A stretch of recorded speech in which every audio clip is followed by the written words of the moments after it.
Hey everybody, Dr. Orie Quinn here at Ozark Holistic Center.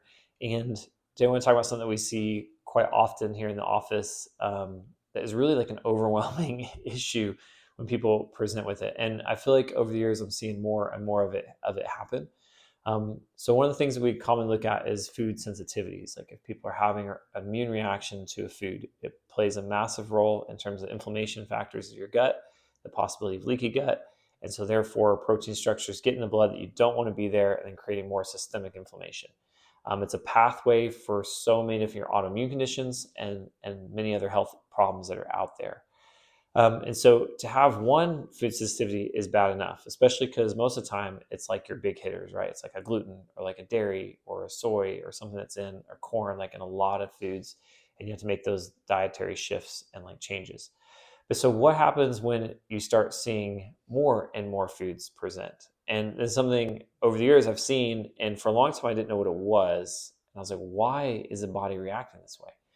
So someone would come in, we'd identify this food sensitivity like dairy, and we like take it out. And they come back and be like, oh my gosh, doc, like things are amazing. Like my gut feels so much better. I don't feel like I'm getting these headaches anymore. I'm fantastic. We like fix this.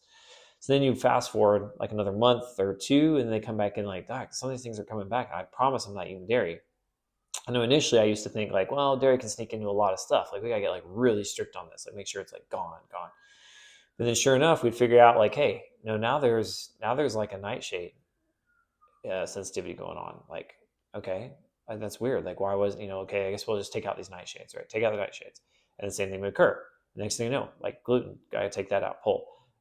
I've had different people, and actually, in fact, if you ever heard me talk about my son, my middle son, when he was a kid, had all these like rashes, like big time, and when he was younger, and he went through the same pathway. This is actually when I first started looking at this. I was like, something more has to be going on, because he got down to the point where he was reactive to all nuts, all seeds, debatably even like rice, which is crazy, um, and like coconut. There was this whole slew of things. So no dairy, gluten, corn, soy, nightshades, all that was out. We were just feeding him on these like handful of different options on a daily basis, and in order to keep these rashes under control. And so what I learned about this time is this thing called oral tolerance. And so it's how your really like your whole digestive immune connection actually tolerates foods. And you can lose that oral tolerance. And it has to do with a whole lot of factors, but part of it is just the whole digestive process as a whole. Like you got to start top to bottom. You'll hear me say this in other videos, top to bottom. Like you got to figure out the salivary pH, where that's supposed to be in order to start the process of breaking down foods. Does your stomach have enough acid in it to break down foods properly? Because if it doesn't, then you're going to pass undigested protein structures into the small intestines. And the small intestines aren't completely designed to be able to do what the stomach isn't designed to do what the stomach is able to do, right? So it doesn't break it down the same way. So if these protein structures pass through, then you have these protein structures the body can start reacting to. In your immune system, when it comes to allergies and sensitivities, they react to the protein structures found in food. So now you got these protein structures that aren't totally broken down, and the body starts reacting to them. And so you can lose this. It's called oral tolerance, and this is a different issue than just saying take a food out. A true sensitivity or an allergy, the answer is take the food out. A loss of oral tolerance means you have to start actually diversifying and rotating your food, and you got to do it on a pretty regular basis. Which is why, if you ever look at my meal plan that we put out there, we hand to clients and we're like put out there on the website. Like I created a whole meal plan based on this thing of rotating foods, because I've seen it help people so many times when it comes to this issue of losing oral tolerance. And more often now, as opposed to just seeing a straight like gluten sensitivity, we're seeing more like oral tolerance issues where you're seeing a loss of that capacity to break down foods across the board.